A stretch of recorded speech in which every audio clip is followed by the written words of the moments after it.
Sejam bem-vindos ao meu podcast, onde eu, Francisco Gouveia, estou à conversa com alguém. Este é o A Conversa Com. Olá a todos, sejam bem-vindos. Eu não acho que tenho de dar grandes introduções ao João, acho que toda a gente que veio aqui parar é porque já o conhece de alguma forma, ou de algum sítio, ou já teve aulas consigo, ou já viu alguma entrevista em algum lado. E para começar e também para continuar a conversa que nós estávamos a ter, é exatamente as influências que nós temos externas. E a primeira pergunta que eu acho assim que toda a gente tem é: que influências é que o trouxeram para as artes marciais? Uma ótima questão, Francisco. Então, já agora, bom dia a todos os que estão do outro lado também. Essa é uma questão muito interessante. A maioria das pessoas tem uma ida para as artes marciais porque viram filmes do Bruce Lee, ou o Karate Kid, ou outra coisa assim parecida. No meu caso não foi isso. No meu caso eu era muito pequeno e os meus pais tiveram a excelente ideia de me oferecer livros do Asterix. E eu comecei a ler os livros do Asterix, e o Asterix e o resto da aldeia lutavam contra a opressão. Para eles lutarem contra um adversário que era muito superior a eles, em termos de números, armamento, tática, etc., o que é que eles tinham? Eles tinham uma coisa que permitia, pelo menos, equalizar a luta. Ou seja, diminuíam a assimetria dos romanos em relação a eles e tentavam criar uma assimetria em combate a favor a eles, que é isso que tem a ver, é isso que é o combate, é nós criarmos uma assimetria a nosso favor e reduzir as vantagens do adversário. Para isso eles tinham a poção mágica, não é? Que era feito lá pelo druida Panoramix, e eu rapidamente percebi que a poção mágica não existia.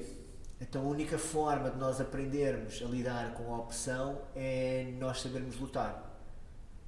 E então foi isso que me levou para as artes marciais, porque não há uma poção mágica. Um dia eu não era um miúdo atlético, eu era pequenito, introvertido, e se eu um dia precisar de me defender, ou precisar de lutar contra outros miúdos que são maiores do que eu, ou por alguma razão, eu vou ter que ter uma vantagem, e essa vantagem obviamente não vai ser poção mágica, porque isso não existe. Não é? Eu era pequenino, mas rapidamente percebi que aquilo não existia. Então é aprender a lutar. E sempre tive interesse por aquilo que se chama as artes marciais, que é um termo que eu não gosto muito. Sim. Mas sempre tive interesse pelas artes marciais e quando tive a oportunidade comecei a treinar. E em relação ao termo que tu não gostas de usar, tu falas e estás sempre a falar de uma coisa que são as ciências de combate. Sim. Ou a ciência de combate. Sim. Para ti, qual é que é a distinção? Se nós formos ver manuais militares e manuais de combate, normalmente armados, e embora existam algumas referências de luta desarmada, de wrestling, normalmente é de wrestling, na Europa medieval, na Europa renascentista, tudo o que seja verdadeira destreza, Maier, Lichtenauer, Carranza daí para a frente, Rada, etc. Todas estas ciências, todas estas formas de combate, armadas ou desarmadas, são chamadas esta ciência. Particularmente o Carranza, quando fundou a verdadeira destreza, foi uma escola de combate, de esgrima, fundada em Sevilha, que também tem um tratado filosófico por trás. Portanto isto não é uma vantagem, não é uma exclusividade dos japoneses, tem uma filosofia, isso é um erro que as pessoas, é um mito que existe. Ele chamava esta nova ciência, e eu concordo com isso, porque uma ciência é uma coisa é algo que é testado. O termo marcial vem de Marte, que era o deus da guerra. Então chamava-se estas ciências marciais porque eram as ciências do combate, eram as ciências da guerra.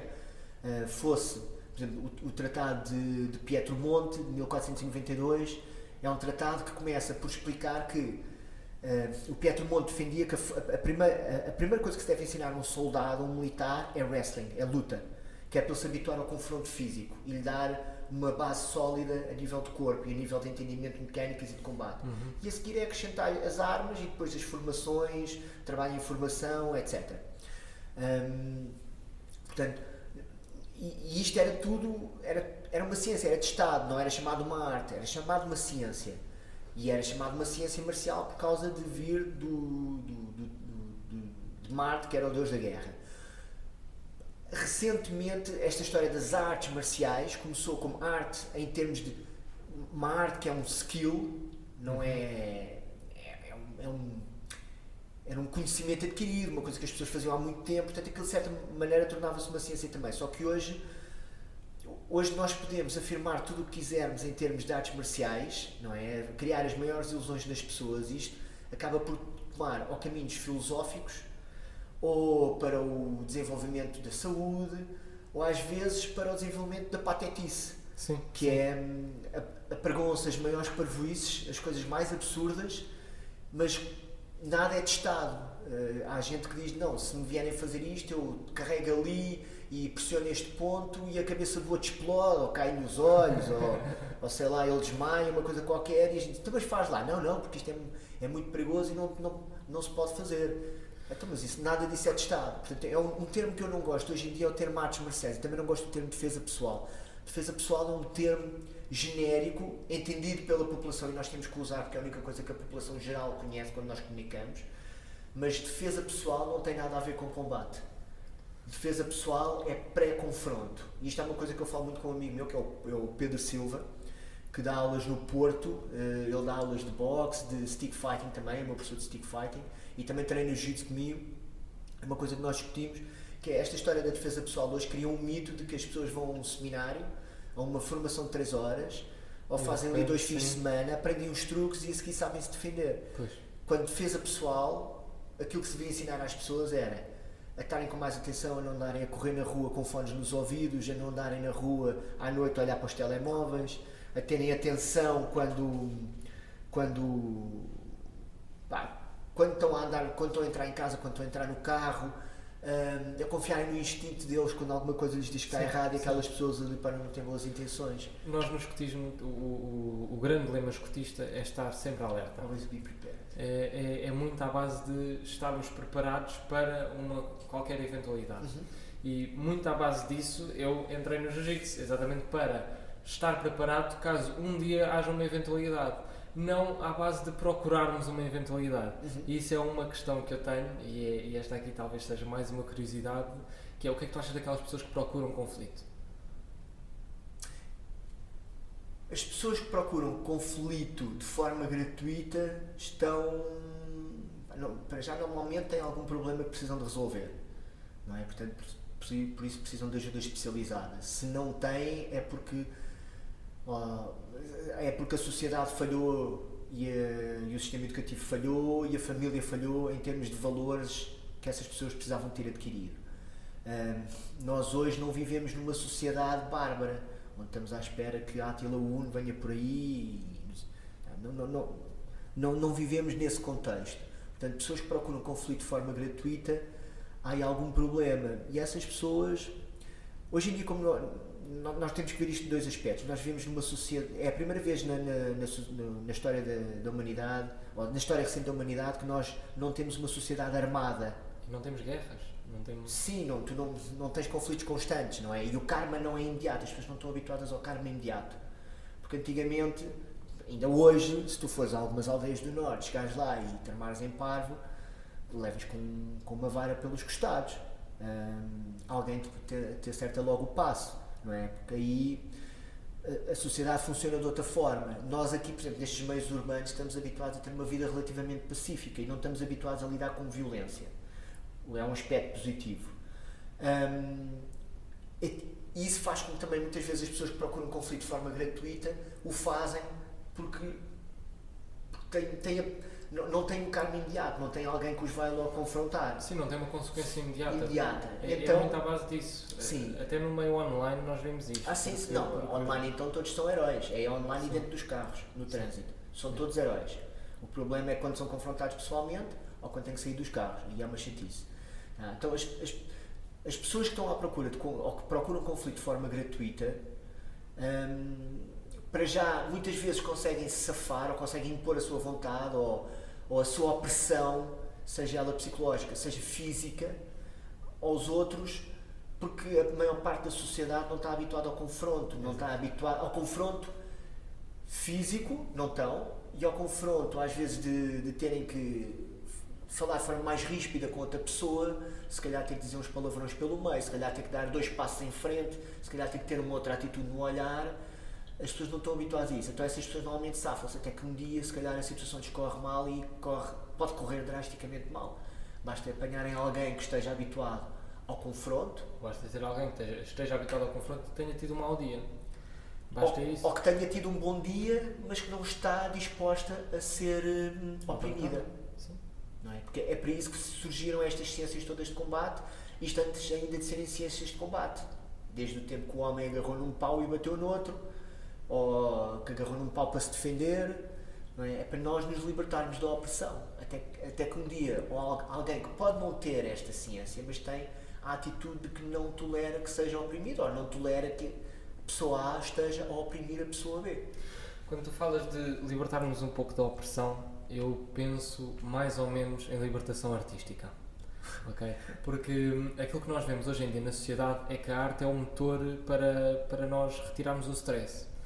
Hoje em dia as exposições todas mostram isso, a música que se produz mostra muito isto, as opressões da sociedade, todo o patriarcado, tudo aquilo que se produz hoje em dia em termos de arte é muito transposto para a opressão que se tem vindo a sentir. Tu falas das artes marciais como uma forma de gerir isso. Sim. E uma das perguntas que as pessoas tinham para ti era exatamente como é que se relacionam os teus hobbies artísticos com as artes marciais, com as ciências de combate. Eu acho que nós devemos fazer aquilo que gostamos. Eu sempre estive ligado à música. Desde pequeno eu tocava guitarra, tocava bem guitarra, obviamente com o jiu-jitsu, com estes dedos que mais parecem umas morcelas, já não consigo tocar guitarra. E hoje em dia toco percussão para bailarinas de dança oriental, aquilo que as pessoas entendem como dança do ventre. Mas faço isso porque gosto de música, porque gosto do ambiente, porque também em termos históricos os árabes estiveram cá, nós temos muito da cultura árabe cá. Por exemplo, as pessoas não sabem, mas guitarra vem de quitar, que é um termo árabe. E foi trazido para cá por um senhor chamado Ziriab, que também é o responsável por nós comermos de garfo e faca e termos entrada, prato principal, sobremesa e queijo no fim. Não é? Portanto, essa cultura árabe existe aqui, os instrumentos musicais, o aduf, as pandeiretas, guitarra, etc. E eu sempre gostei de música e, por várias razões, acabei por chegar a esta área da percussão oriental. Eu não faço isso para me libertar, eu faço isso porque eu gosto. Gosto de fazer uma coisa, e felizmente é uma coisa onde não estão a tentar desmembrar ou simular um homicídio como no jiu-jitsu. Mas se isto é não sei, para algumas pessoas a arte pode ser uma forma de libertação. Eu faço porque gosto de música. Já acompanho o mundo da dança oriental em Portugal desde 2005. A minha mulher é bailarina de dança do ventre e cinto negro de jiu-jitsu também. Portanto, não há discussões lá em casa, ela ganha sempre. Acompanho as bailarinas, já conheço-as também há muito tempo e por interesse comecei a tocar e acabei por começar a tocar também para bailarinas, nomeadamente a Catarina Branco, tem um trabalho excelente na dança oriental, e foi por aí. O que é que isso tem a ver com o jiu-jitsu? Tem a ver do aspecto da performance, não é? A única vantagem é que eu toco darbuka e rique. Darbuka é o tambor árabe e rique é aquilo que a gente chama de uma pandeireta, assim, para quem não conhece. A grande vantagem é que na percussão árabe eu não tenho que ser muito bom, mas posso tentar ser. Portanto, eu posso tentar ser bom, tal como tento ser bom no jiu-jitsu, tal como tento ser bom na acupuntura, mas nisto eu não tenho que ser muito bom. É um hobby, é uma coisa que me diverte. Portanto, e também não ponho tantos recursos nisso. Portanto, serei bom até determinado ponto. Sei que nunca vou ser um virtuoso, também não é esse o meu objetivo. O meu objetivo é tocar e divertir-me, é ter um hobby e, pelos vistos, aquilo que eu faço agrada a algumas pessoas que são loucas o suficiente para convidarem para tocar para elas. Há uma vertente, há uma linha condutora que atravessa, pelo menos na minha vida, atravessa todas as áreas, que é a base da disciplina. E é à base da capacidade de treinar quando nós não nos apetece, de tocar quando não nos apetece. Eu estudei música, estive no conservatório a tocar flauta de bisel, e uma das coisas que eu sempre lutei enquanto estive lá era o facto de ter de treinar, Pá, porque tal e qual como tudo na nossa vida, quando nós temos o compromisso de termos de treinar para nos tornarmos melhores, temos de ter a disciplina para nos sentarmos quando não nos apetece. Sim. E eu chegava ao cúmulo de só treinava flauta de bisel nas aulas, era uma vez por semana. Ou seja, em casa não lhe tocava, ou porque tinha vergonha, ou porque não apetecia, ou porque preferia jogar consola, o que quer que seja. Mas a linha condutora da disciplina é uma coisa que se vai desenvolvendo muito ao longo da vida.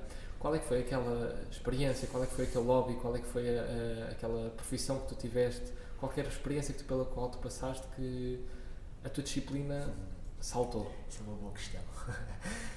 Vamos lá ver primeiro estes conceitos. Tudo é fácil quando nós estamos motivados. A disciplina entra quando acaba a motivação. Porque nem sempre tu tens motivado. Ou melhor, tu até podes estar motivado, mas não queres fazer aquilo que precisas de fazer. Queres fazer aquilo que te dá gosto. Não é? Tal como na flauta, tal como no jiu-jitsu. Às vezes eu posso não estar a apetecer treinar aquele tipo de contexto, mas se calhar é um contexto que eu preciso melhorar, então eu vou ter que treinar aquilo. Mas gosto muito mais de fazer, ou de treinar com kimono, ou de treinar sem kimono, ou de treinar isto, ou de treinar aquilo. Então, é preciso entender que a disciplina acaba por nos guiar e levar, de facto, no caminho que nós temos que seguir. O que é que me levou a perceber que era preciso disciplina? Eu não sei se há um único momento.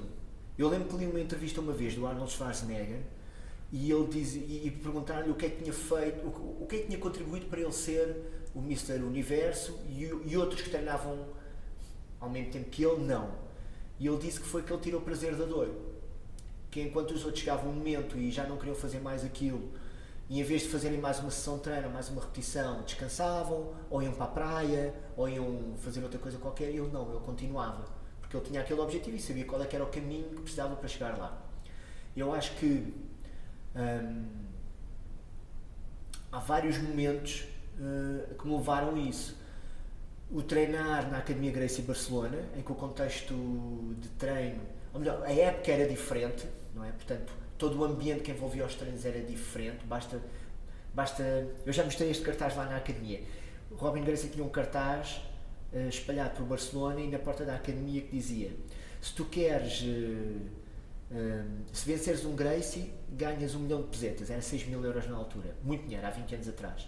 Mas se quiseres ganhar 100 mil euros, 600 euros, que era muito dinheiro também, tens que vencer um cinto branco. E todos nós íamos treinar nesse contexto. A gente sabia que a qualquer momento podia aparecer alguém e desafiar um cinto branco. E não iam desafiar o cinto branco com 90 quilos, iam desafiar o João Santos que tinha 60, obviamente. Tá? Então, era um outro contexto. E o que é que acontecia? Nós íamos treinar, o treino era um bocadinho mais tenso do que é hoje em dia, éramos menos, o contexto era diferente, o contexto histórico, o contexto de evolução do jiu-jitsu, da entrada do jiu-jitsu na Europa era diferente. E às vezes, 4 sessões de treino por dia, às vezes não me apetecia, mas eu estava lá só com aquele objetivo. Portanto, apetecendo ou não apetecendo, eu tenho que ir treinar, eu tenho que aproveitar as unidades de treino que estão disponíveis para a minha evolução. Depois eu tinha que voltar para Portugal, não é? E cá não ia ter aqueles meios, não ia ter tudo aquilo à minha disposição.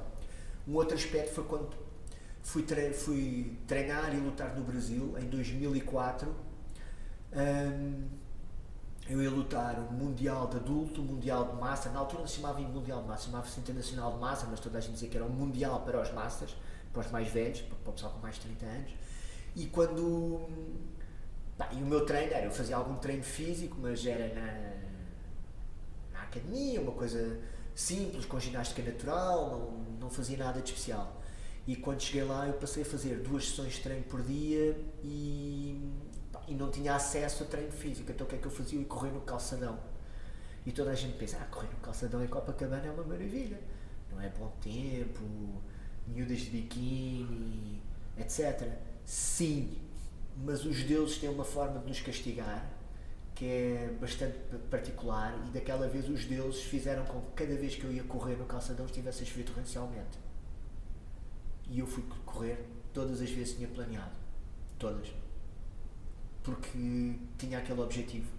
E não falhava uma sessão de treino.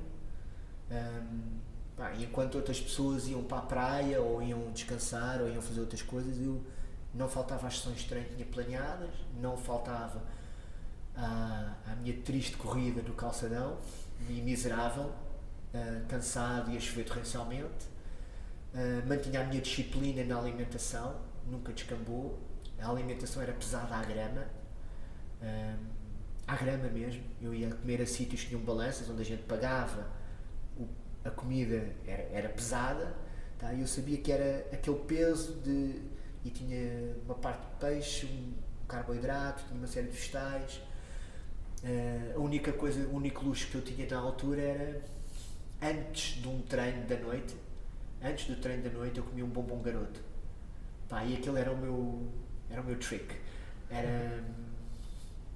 Dava-me uma fonte de carboidrato rápido imediatamente, e para o meu cérebro era uma maravilha. Claro, porque chegas ao final do dia já... Sim, mas fazia isso só uma vez por dia, e era quando ia para o treino da noite na Gracie Muay Thai, que era 3 vezes por semana. Era a segunda, quarta e sexta. À terça e quinta eu fazia outro tipo de treino, ou treinava noutro sítio. Então só à segunda, quarta e sexta é que eu comia um bombom garoto, antes do treino. Uma das perguntas que o pessoal, não vamos chamar pessoal, que o Macau tinha para ti, e não é mais uma pergunta, é para pedir para explicares melhor, porque nas outras entrevistas um dos grandes problemas é que tu estás a falar e há histórias super interessantes, pelo qual o pessoal está super entusiasmado para ouvir, mas que passam muito por cima, porque também a pessoa que está a conduzir a entrevista também não tem a capacidade de ir a fundo. Isso iria acontecer comigo naturalmente.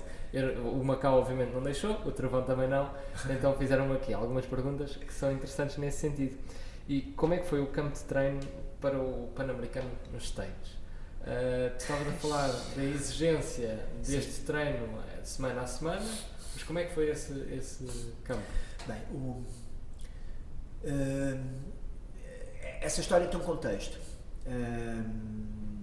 Eu tinha estado nos Estados Unidos a treinar com o Kai Terra e a viver em casa dele, porque ele pediu-me para eu fazer a nutrição para quando ele foi lutar no Mundial sem kimono. Então eu aproveitei, tinha essa oportunidade, fui para lá treinar em 2013, ele já tinha estado aqui num seminário, já tinha estado com ele em Espanha, e gostei da experiência, gostei do treino, gostei das pessoas que estavam na academia. O Kai Terra é um gênio no jiu-jitsu, é a única pessoa até hoje que me explicou qualquer coisa e eu disse que não percebi. Portanto, é mesmo um gênio. Há pessoas que são que pensam fora da caixa, e eu acho que ele é a parte de fora da caixa no jiu-jitsu. É mesmo impressionante. E decidi voltar em 2014 para lutar o Pan-Americano. Eu já tinha lutado o Pan-Americano em 2007, tinha ganho de kimono e tinha ficado em terceiro sem kimono, se não me engano. Também tem uma história engraçada isso, que eu apanhei um susto enorme, isso é outra história. E na altura fui com um amigo meu, que é o William Patriot, que é um cinto negro do Robin Gracie também, é chefe em Paris, faz o melhor risoto que eu já alguma vez comi, que também tem outra história com o Kai Terra e com o risoto, mas depois lá iremos. E fomos os dois para lá, alugámos uma casa, e o campo de treino ia ter uma data de gente. Quando nós chegámos lá, começámos a ver uma data de gente famosa. Estava o Leandro Loa, estava Luísa Monteiro, o Clark Gracie apareceu lá, portanto era tudo pessoas que nessa altura estavam no auge. E mais uma data de gente, apareceu lá tanta gente. Penso que o Yuri Simões também apareceu lá nessa altura, que acabou por ser depois mais tarde 2 vezes campeão do ADCC, ou seja, o campo era só vedetas. E no meio daquilo estava eu, já master, já nem sei, 3 para aí,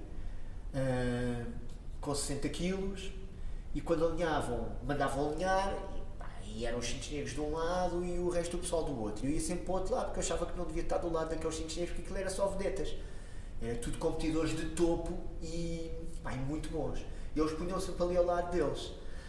Era o Caixinho também, que ainda estava na academia do Caio, o Samir, o Milton Bastos, que me ajudou bastante nessa altura. O campo de treino começou com 50 pessoas no primeiro dia, 70 no segundo, e ao terceiro dia estavam para aí 30. Porque eram 2 sessões por dia,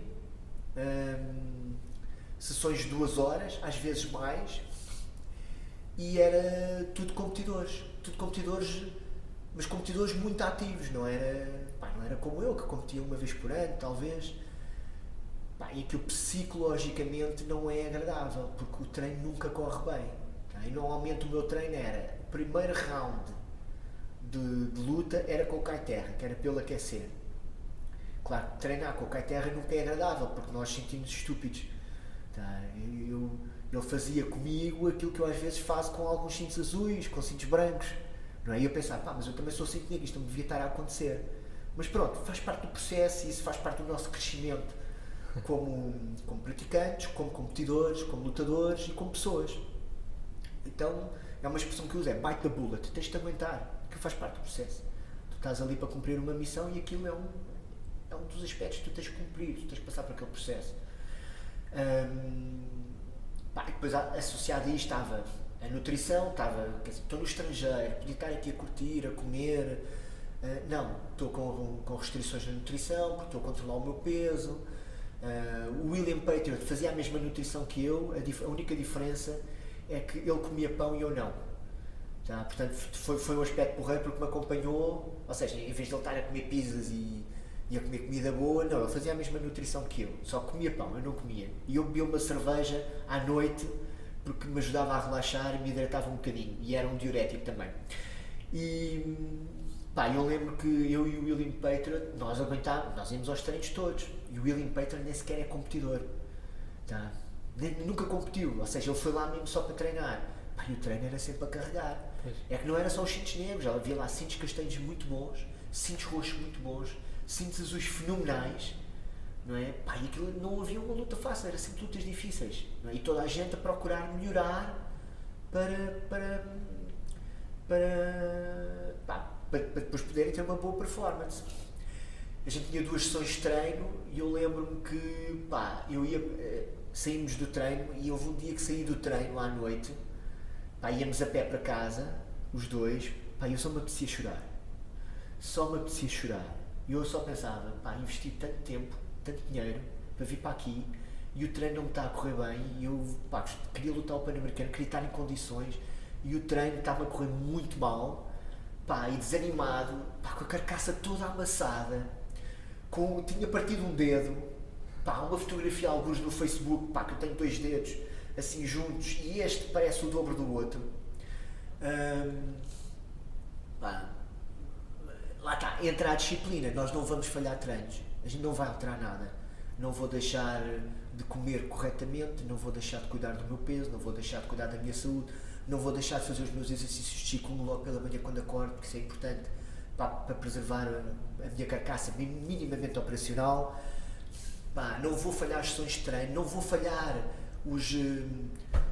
as lutas, não vou agora vou descansar esta, não vou, eu vou fazer as lutas todas, vou fazer os exercícios todos, vou fazer tudo, eu vou fazer tudo o que tenho planeado. E houve um dia que às tantas o campo de treino de 70 pessoas já eram só 20, porque aqueles valentões todos às tantas também iam quebrando, e eu e o William Pater, que éramos os dois já com mais idade, o William era competidor, estávamos tão massacrados física e psicologicamente que houve um dia que a gente disse assim, não, amanhã não treinamos. Amanhã, a gente estava em São José, amanhã acordamos, metemos no comboio, vamos dar um passeio a São Francisco, vamos visitar São Francisco. E fomos a São Francisco, andámos a visitar, a fazer de turistas lá, fomos comer lá no pier, e comemos assim um pão com uma comida lá com marisco, caldo de marisco lá dentro, e foi assim, a forma da gente fazer o reset à cabeça e dar um dia de descanso à carcaça, foi a melhor coisa que a gente fez. E a seguir voltámos, e continuámos a treinar, claro, um treino que não é simpático, mas no fim do campo do Pan-Americano, eu sentia meio forma, estava bem, e depois quando cheguei ao campeonato, tive uma excelente performance. Foi a primeira vez também que lutei de forma mais estratégica, que eu lutava sempre, mesmo a ganhar por 20-0 e continuava para a finalização. Lutei a gerir os pontos na luta, foi a primeira vez que eu fiz isso. Também foi trabalho do Milton Bastos, que teve um mês e tal a chatear-me a cabeça e a explicar-me como é que ele fazia. E tive que mudar um bocado o chip, e tive uma boa performance e pronto. Uma das perguntas que talvez já te devem ter feito mais vezes é como é que foi ter ganho qualquer coisa, ou aquele campeonato, ou ter ganho isto ou aquilo. Mas talvez ainda mais interessante é como é que é o primeiro treino depois de ter ganho. Porque acredito que é uma experiência diferente. Não é bem aquilo que as pessoas pensam. Ok, primeira parte da questão. Como é que é ganhar um campeonato? Acho que é o culminar de uma data de trabalho que se faz para chegar ali e apostar tudo no momento. E aquilo pode correr muito mal assim. Não é? Basta tu tomares uma opção tática errada e a luta corre-te mal.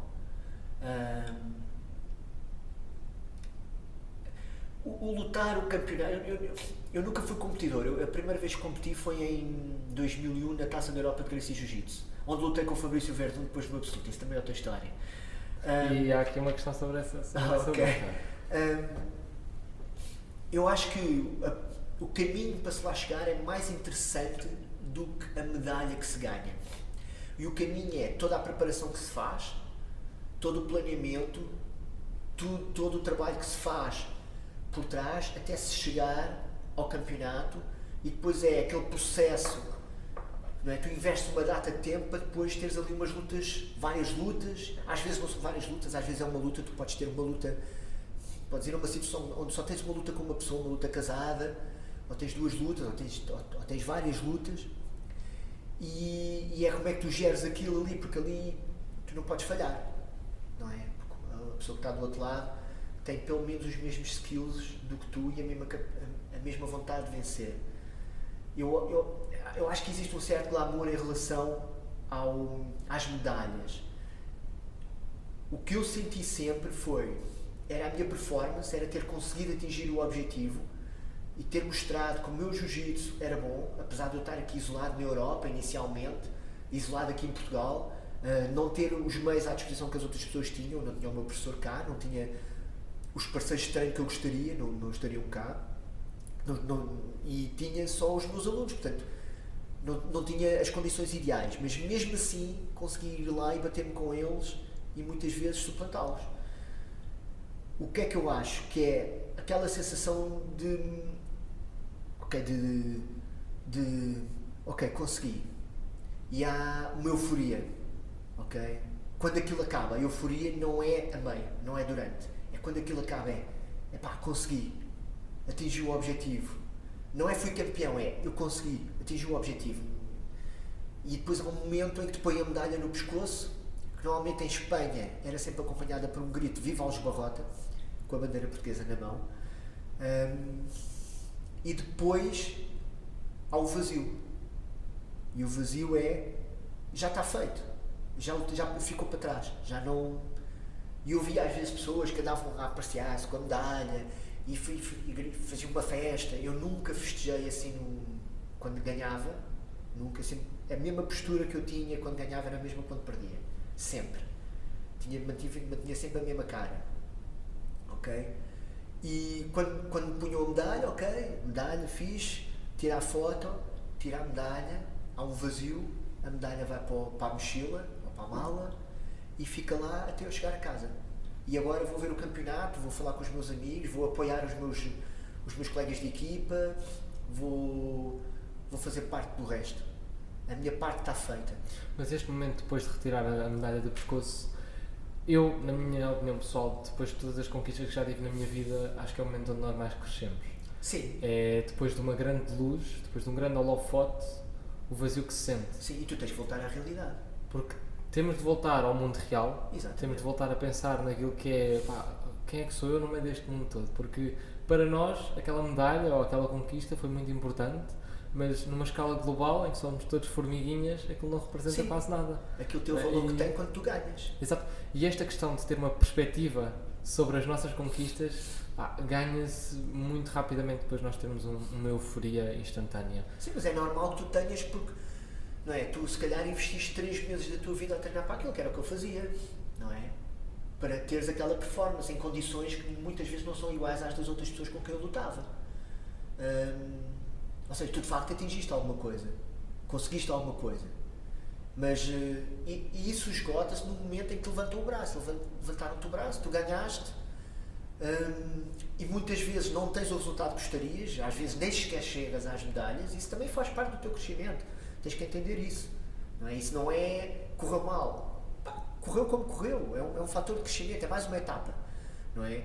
Mas quando tu ganhas, tu a seguir não podes alimentar o teu ficar assoberbado com isso, tu tens que voltar a pôr os pés na terra, ok, este momento já passou, agora vamos para a frente, agora há outras coisas a fazer, há outras missões a cumprir, não é? Em relação ao que é treinar no dia a seguir, o treinar no dia a seguir é não te apetece treinar, porque tu tens aquela descarga de adrenalina tão grande e o teu cérebro percebe quando aquilo acaba, o teu cérebro percebe que já acabou, então todo o cortisol que estava a disparar, tudo o que tu tinhas a manter-te ali super alerta, ativo, desaparece. Então tu queres ir à academia e relaxar, queres estar descontraído, tu se calhar vais lutar e nem te apetece, que era o que me acontecia, particularmente ultimamente quando lutava nos Estados Unidos, eu depois ficava sempre mais uns dias para treinar, eu lembro que esses treinos não eram treinos de rendimento, eram treinos para eu estar ali, para aprender uma técnica, lutar, não lutava muito, já só fazia 1 ou 2 lutas no máximo, e normalmente fazia com pessoas que me fossem tecnicamente acessíveis, só para me divertir, não lhes fazia nada, só mexia, deixava-as fazer muita coisa. E é um treino que é o diffuse, é quando tu estás naquela fase em que já estás na fase do diffuse. E é importante também passares por isso, tá? Que é para o teu cérebro voltar a fazer o reset, tens que dar tempo à tua cabeça para descansar, ao teu corpo para recuperar, porque ninguém chega a um campeonato a 100%. Todos nós chegamos lá com muitas mazelas, tá? E desgastados mentalmente, porque pá, é um processo que às vezes o treino não é simpático, o treino está-nos a correr mal. Mas é mesmo assim, então tu tens que fazer o diffuse.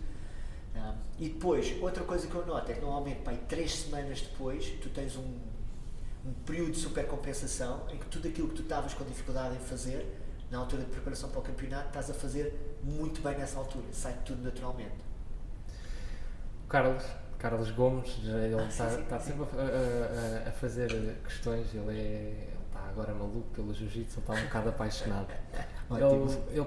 Ele passou pelo kickboxing antes de ir para o jiu-jitsu, da mesma forma que tu também já passaste por muitas artes marciais. Para as pessoas que acham que o João Santos é só stick fighting e jiu-jitsu, o que é que foi o teu percurso? Ou seja, como é que foi passar pelo Ryu Jiu-Jitsu, pelo Judo, pelo Karaté, ele fala aqui de uma data de coisas. Como é que foi passar por estas artes marciais, como já desmistificámos um pouco?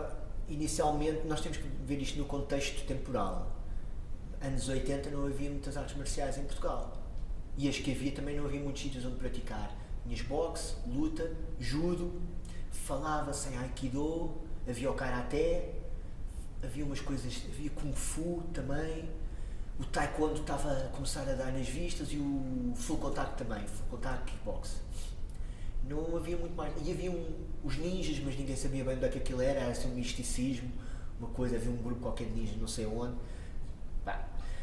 E então eu comecei por fazer um bocado de jogo do pau e ensinar uma coisa também que era Wing Tsun, porque eu vivia em Benfica, ao pé de uma quinta, e havia umas pessoas com os paus lá para cima para a quinta a treinar. Eu via os paus a bater e eu era miúdo e fui lá e perguntei-lhes: que arte marcial é esta? A história da arte marcial.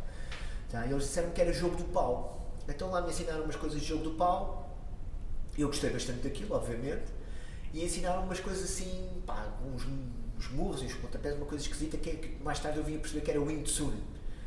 Tá? E mas aquilo era ao fim de semana e às vezes eles não treinavam e não era um treino estruturado, e então eu inscrevi-me e fui fazer aquilo que toda a gente fazia, ou era judo, ou era karaté, e eu não gostava nada de lutar agarrada e fui para o karaté. Pronto, fui para o karaté, fiz karaté durante 7 anos. No karaté o que eu gostava mais era da aula anual de defesa pessoal, e defesa pessoal era ensinar alguém a fazer uma chave ao pulso, daquelas coisas, tu agarras-me aqui, ficas à espera que eu te faça o truque, não fazes nada, estás quietinho, e eu agora faço-te um truque muito giro, uma chave, e isto dói-te e tu gritas. E também gostava de armas. E depois, a falar com um vizinho meu, descobri que havia uma coisa chamada Jiu-Jitsu. Eu treino Jiu-Jitsu. Ou tinha treinado Jiu-Jitsu. E eu, isso é muito fixe. Porque eu já tinha lido umas coisas sobre Jiu-Jitsu. E naquelas revistas que vinham de França. uns livros que se encontravam nos alfarrabis. Pá, isso é muito bom, isso é aqueles gajos que fazem umas chaves, meu, e os estrangulamentos, aquilo é uma cena altamente. Sim. Pá, e lá fui eu fazer Jujutsu, que era Jujutsu japonês. Na realidade, aquilo que nós temos na Europa não é Jujutsu japonês. É uma mistura de Judo, Karaté, Aikido e umas coisas de Jujutsu japonês. Tá? Porque, pá, foi assim que as coisas foram construídas na Europa, não é? E chegava alguém aprendia qualquer coisa, depois fazia um jiu-jitsu, chegava alguém a dar murros com a mão na cintura, como o Karaté, e eles decidiram incorporar aquilo, e aquilo continuava a ser tudo jiu-jitsu, só que iam incorporando coisas do Karaté, do Judo, do Aikido, sei lá, de outras coisas que aparecessem. Tá? Então fui treinando isso. E quando estava numa dessas aulas, eu ouvia falar dos Gracies. Os Gracies. Mas o que é isso dos Gracies? É uma família no Brasil que são muito bons lutadores, especialistas em luta no chão. No Brasil, lá está. Nós sofremos daquela injeção cultural de que se não é japonês não é bom. Não sei, mas isso não é japonês não deve ser grande coisa. Não é? Porque havia aquela ideia que muita gente ainda hoje tem, que artes marciais é no Oriente. Não, nós cá temos também artes marciais e são tão boas, e às vezes melhor do que aquilo que vem do Oriente. E fiz uma aula com o Odir Torres, na altura, que era tinha sido cinto azul do Rolls Gracie, aquele que morreu quando a asa delta fechou, e cinto roxo do Rickson. Pá, fiquei fascinado. Pronto, e depois foi a partir daí, depois foi uma transição, acabei por deixar o jiu-jitsu japonês, mas entretanto também tinha conhecido o Kevin Pell, que ele tem uma forma de jiu-jitsu um bocado como orientação militar, que é aquilo que eu disse, tinha sido professor, tinha trabalhado acho que contei, ele tinha, sim. era Royal Marine Commando, e eu vivia em casa dele, então tive acesso a uma série de informações, de treino, que normalmente a maior parte dos civis não tem acesso a isso. Também treinei com ele, ainda hoje é meu amigo, ainda hoje falo com ele, apesar de já não fazer aquilo, mas mantenho o contacto. Foi uma pessoa muito importante na minha carreira, porque eu estava um bocado desiludido com as artes marciais, porque só via trafolhices, aldrabões, pessoas a enganarem, não é? Por exemplo, eu fazia jiu-jitsu japonês e dizia, então, mas isto do Gracie Jiu-Jitsu é muito bom. Filho, isto é a mesma coisa que a gente faz, só que estes são melhores no chão. E depois vamos a ver, não, isto não é a mesma coisa que a gente faz, isto é uma ciência, e o que eu faço é tipo Tom e Jerry, agora bates tu, agora bato eu. Tá? Não é? E estava farto de trafolhices, e o Kevin Pell foi uma pessoa que na altura, quando eu o contactei, que me fez acreditar, que viu que eu era uma pessoa interessada e que gostava disto, não é? E fez-me acreditar que eu poderia ser alguém, ou que eu poderia chegar um pouco mais longe nisto, e que nem todo o mundo tem que ser aldrabões e comprar graduações e vender graduações e cintos e títulos e serem trafulhas ou serem estúpidos com os alunos ou com as alunas, não é? Então ele fez-me acreditar, ele teve um papel muito importante na minha carreira nesse sentido. E ainda hoje é meu amigo e falamos, e vou falando com ele está em Inglaterra. Cheguei a dar aulas para eles também. A par disso, eu também sempre gostei do trabalho com armas, comecei por fiz Kobujutsu também, que era um sistema de armas tradicionais japoneses. Fazia esgrima filipina, aquilo com os paus, os kalis e não sei o quê. E sempre gostei dessa parte das armas, e recentemente, há uns anos atrás, voltei-me a encontrar com o Pedro Silva, que eu já tinha cruzado com ele há muito tempo atrás, e ele estava a fazer um sistema que já não era aquele Kali tradicional, que eu também não gostava daquilo, achava que aquilo era muita coisa para vender aos ocidentais, aos europeus e aos americanos, e ele estava a fazer uma coisa que era o full contact, que não tinha um nome, mas basicamente é full contact stick fighting, que é um sistema que não é para toda a gente, é um sistema de combate a full contact, com armas e só com capacete e com luva. E gostei muito, continuei a treinar com ele, e hoje temos um grupo restrito de pessoas que também faz isso lá na academia, mas por gosto. Uma das coisas que tu passaste assim um bocado espera, esqueci de uma coisa, também fiz judo. Porquê? Porque uma vez, nos meus anos, os meus alunos ofereceram um estágio de judo em Coimbra, e eu já tinha feito um bocado de judo em Inglaterra, mas não foi muito, e cheguei a competir, nem sequer sabia as regras, só sabia que não se podia fazer chaves às pernas. E depois, quando eu estava no Brasil a falar com o Royler Grace, ele disse-me: cara, mas se você não treina com ninguém lá em Portugal, ao menos vai fazer judo num sítio bom. E eu fui treinar com o Eduardo Garcia, nos Salesianos, e aquilo foi ótimo porque eu não tinha que dar aulas, chegava lá a fazer o que me diziam, aquilo era um clube de combate, era para andar à porrada. Com que idade? Com que idade? Eu já tinha 30 e... não sei. Sim, porque há este mito de que as pessoas têm de começar jovens.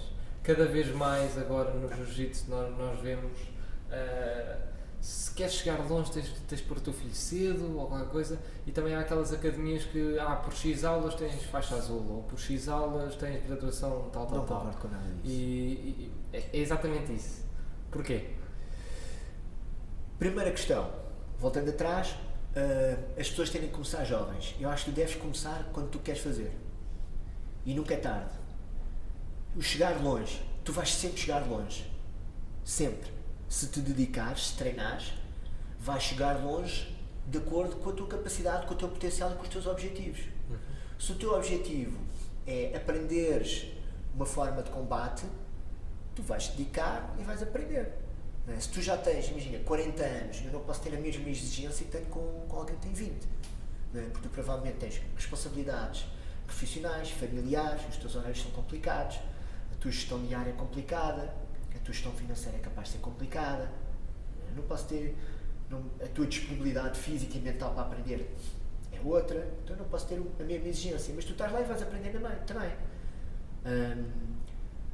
Portanto, todos nós vamos chegar longe, é uma questão de começar, de dar o primeiro passo, e esse é que é o passo mais difícil, é o passo em que a gente sai do sofá. Tá? E depois o segundo passo mais difícil é o que a gente entra numa academia porque temos algum receio, temos uma certa ansiedade, o que é que se vai passar aqui, o que é que me vão fazer, o que é que não me vão fazer, será que isto vai ser difícil, o que é que as outras pessoas vão pensar de mim e se calhar vão estar a atrapalhar. Não, é começar, todos nós passamos por esse processo. Portanto, todos nós podemos chegar longe. Se o objetivo é ser competidor, tu também poderás chegar longe. Qual é que é o teu objetivo na competição? É participar, porque gosto de competir e adoro aquele ambiente. Ótimo. O teu objetivo pode ser ir aqui às competições e tentar ganhar umas medalhas. Também é possível. O teu objetivo é o quê? Ganhar títulos nacionais. Também é possível. Obriga-te a ter outros recursos. A aplicar outros recursos. Tempo, que é o recurso mais escasso. O dinheiro, porque precisas se calhar de treinar mais, de comprar mais material, de investir melhor na tua nutrição, se calhar alguma suplementação, não é? Portanto, todos nós poderíamos chegar a algum sítio. Se o teu objetivo é ganhar saúde, tu também vais lá chegar, basta treinar. Se o teu objetivo é ganhar confiança, basta treinar. Todos nós vamos chegar a algum lado. Portanto, não é preciso começar jovem, é preciso começar. Sim. Sempre. E perceber que o jiu-jitsu é uma arte inclusiva. Sim. Porque pode-se começar com que idade seja, com que peso seja. É isso. E isto agora falando da minha pessoa, porque é a melhor história que eu possa contar e a melhor que eu conheço. A minha experiência de entrar no jiu-jitsu foi muito à base também do medo, do receio, que é, eu sou magrinho, eu sou muito alto e, normalmente as artes marciais não são feitas para gajos como eu. Mas, quando entras no jiu-jitsu e percebes que o teu tipo de corpo pode-te ajudar em certas formas, também te prejudica de outras formas, mas ajuda-te noutros sítios. E isso é muito bom, perceber que é uma arte marcial adaptativa à pessoa. E nós próprios podemos adaptar a ela. E isso é muito importante. Voltando um bocadinho atrás, aquela questão de ter aulas para ter cintos. Ou seja, fazes 100 aulas e aulas tens para faixas. cintos. Ter aulas para ter cintos mata o objetivo. O objetivo é o crescimento pessoal e a evolução. E para algumas pessoas a performance competitiva. Portanto, aulas para tu... Nós já passámos, eu já passei por isso noutras artes marciais, que é tu treinas para fazer um exame e passares de cinto. Então tu não treinas para ser bom, tu treinas para conhecer. Eu conheço essa técnica. Ou eu sei essa técnica.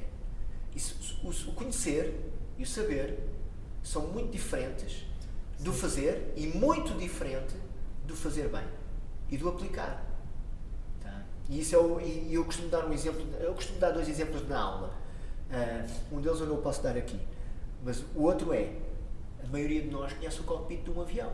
Aquilo tem aquelas coisas que faz assim, o avião dá umas voltas, tem aqueles manómetros todos, Todos nós conhecemos o cockpit de um avião, mas não sabemos pilotar.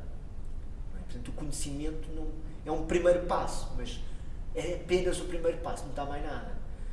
E quando essa história de fazer X aulas para ter um cinto, mata o objetivo, que é tu cresceres como pessoa, tu melhorares, ou melhorar a tua performance, e além disso retira-nos a individualidade, porque passa a ser toda a gente igual. Sim. Não, mas todos nós evoluímos de formas diferentes. Exato. Nós temos formas de aprendizagem diferentes, formas de evolução diferentes. Tu não tens que ir à mesma velocidade dos outros, tu tens que ir à velocidade que tu evoluís corretamente. Não é? Quando nós começamos a comparar com os outros, começamos a ser infelizes. Não é? E então, É muito à base disso, sim. e isso é uma forma, às vezes, de alguém que não tem ou skills físicos ou que não tem. Porque nem todos nós somos dotados. Então, ok, vamos chegar a uma altura, esta pessoa faz estas aulas e a gente dá-lhe o cinto. Mas porquê é que a gente lhe está a dar um cinto? Se no dia a seguir, com outro cinto, o conhecimento dela é o mesmo, a sua capacidade é a mesma. Porquê é que a gente não faz simplesmente uma evolução da pessoa e aquilo há de aparecer um dia, na altura certa? Nós temos. Eu tive 4 anos e meio em cinto roxo. Não me fez mal nenhum, só me fez bem. Não é? E por exemplo, nós falamos isso porque nós temos cintos. Eu acho que o cinto cumpre 2 objetivos. Primeiro é a segurança de treino. É eu saber a pessoa com quem eu estou a treinar, o que é que ela sabe, o que é que ela poderá saber fazer e até que nível é que ela se pode proteger. Obviamente, com uma graduação mais alta, eu posso fazer mais coisas e sei que essa pessoa tem um arsenal e uma capacidade de aplicar esse arsenal maior. Tá? Portanto, a primeira questão é a questão da segurança.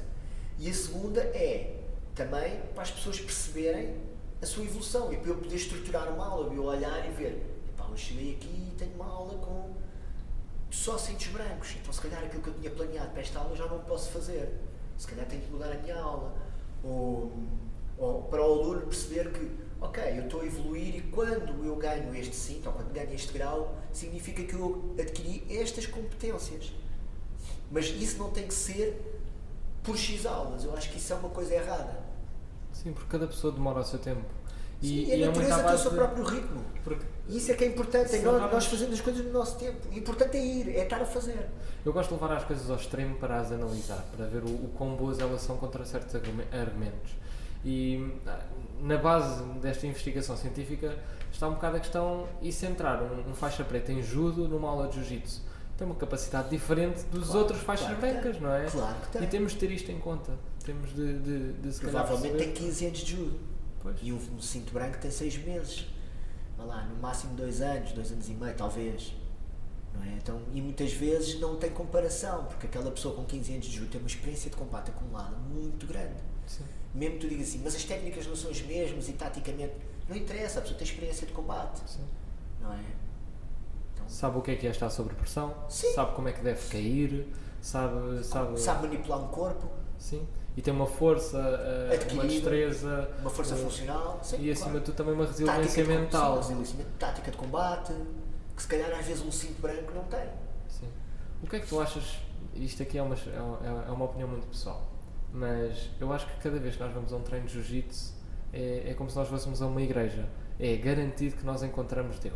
É garantido que nós encontramos a nós próprios. É garantido, garantido. Sempre que nós temos uma pessoa em cima de nós a estrangular-nos, ou estamos quase a ficar sem ar, ou estamos quase a partir um braço, estamos quase a sofrer uma coisa de grande consequência, encontramos alguma coisa que ainda não tínhamos descoberto. Abre-se mais uma porta, abre-se mais uma janela. E descrever o jiu-jitsu como uma experiência espiritual para ti, achas que faz sentido? Acho, e isso é uma questão muito interessante, porque nós somos vistos como os neandertais, não é? Uns trogloditas, uns bárbaros que só andamos à porrada. Mas numa aula de jiu-jitsu tens muito mais valores morais e éticos que muitas vezes encontras naquelas artes marciais que rezam lá as coisas em japonês, que fazem vénias para os quadros que estão na parede e que apregam à boca cheia aqueles princípios todos filosóficos e depois às vezes acaba por se ver que no meio disso são os cretinos. Não estou a dizer que são todos assim, estou a dizer que na minha experiência ao longo destes anos eu deparei muito com isto. Dizer, mas vocês não têm filosofia. Pá, a nossa filosofia é que nós num treino temos que cuidar de nós e do outro, somos muito cuidadosos com as pessoas com quem estamos a treinar, temos uma série de valores. Tu não vais fazer isto, tu não vais fazer aquilo, porque isso é muito mal visto, tu ficas mal visto dentro daquela microcomunidade da aula, dentro da microcomunidade da academia, e se isso for passado cá para fora, se fizeres isso num campeonato, és mal visto na comunidade do jiu-jitsu, não é? Em termos de ser uma experiência religiosa, eu acho que é um sítio onde tu vais e encontras uma energia diferente. Isto eu falando da minha academia. Tu entras e tens logo gente a sorrir para ti. Os teus amigos são pessoas que querem simular um homicídio ou simular uma mutilação, tá? Ou que te querem desmembrar ou que te querem estrangular. E tu descobres muito sobre ti próprio e descobres muito sobre as outras pessoas. As máscaras emocionais caem imediatamente quando tu estás sob pressão e alguém te está a causar desconforto ou dor, ou quando tu tens a oportunidade de fazer isso a outra pessoa.